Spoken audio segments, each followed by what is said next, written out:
నూతన కార్మిక చట్టాలు ప్రైవేటీకరణ చర్యల్ని వ్యతిరేకిస్తూ వివిధ కార్మిక సంఘాలకు చెందిన దాదాపు 25 కోట్ల మంది కార్మికులు దేశవ్యాప్త సమ్మె చేరున్నారు. దీంతో బ్యాంకింగ్ తపాలా సహా పలు సేవలకు అంతరాయం కలిగే అవకాశం ఉందని భావిస్తున్నారు. కనీస వేతనంగా 26,000 ఉండాలని, పాత పెన్షన్ పథకాన్ని పునరుద్ధరించాలని, ఈపీఎఫ్ఓ చందాదారులకు నెలకి 9,000 కనీస పెన్షన్ చెల్లించాలని యూనియన్లు డిమాండ్ చేస్తున్నాయి. ఇక పారిశ్రామిక ప్రాంతాల్లో నిరసన ప్రదర్శనలు చేపట్టనున్నాయి. మండల కార్యాలయాల ఎదుట నిరసన ప్రదర్శనలు జరగనున్నాయి.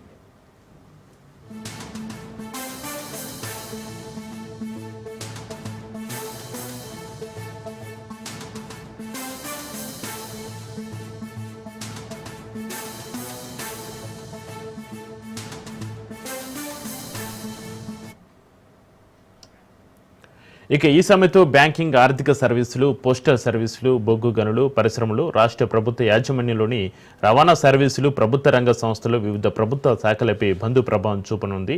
ఇక బ్యాంకు యూనియన్లు విడిగా సమ్మె నోటీసు ఇవ్వనప్పటికీ ప్రభుత్వ సహకార బ్యాంకుల ఉద్యోగులు బంద్లో పాల్గొంటారని యూనియన్ల నిర్వాహకులు ప్రకటించారు. కొన్ని ప్రాంతాల్లో బ్యాంకు కార్యకలాపాలు, చెక్ ప్రాసెసింగ్, ఖాతాదారునికి సేవలను అవంతరాలు ఏర్పడే అవకాశం అయితే ఉంది. పాఠశాలలు, కళాశాలలు పనిచేసే అవకాశం ఉన్నప్పటికీ రవాణాలో అవంతరాలు ఏర్పడవచ్చు. ప్రైవేటు ఆఫీసులు పనిచేసిన రవాణా సమస్యల కారణంగా హాజరు తగ్గవచ్చు. ఇక ప్రభుత్వ బస్సులు, ట్యాక్సీలు, యాప్ ఆధారిత క్యాబులు అనేక నగరాల్లో నిరసనలు, రాస్తారోకల కారణంగా అవంతరాలు ఎదుర్కొనే అవకాశం అయితే ఉంది. రైల్వే కార్మిక సంఘాలు సమ్మె ప్రకటన చేయనప్పటికీ రైల్వే ట్రాక్లు, స్టేషన్ల వద్ద నిరసనల కారణంగా రైలు సర్వీసులు కూడా ఆలస్యంగా నడిచే అవకాశం అయితే ఉంది.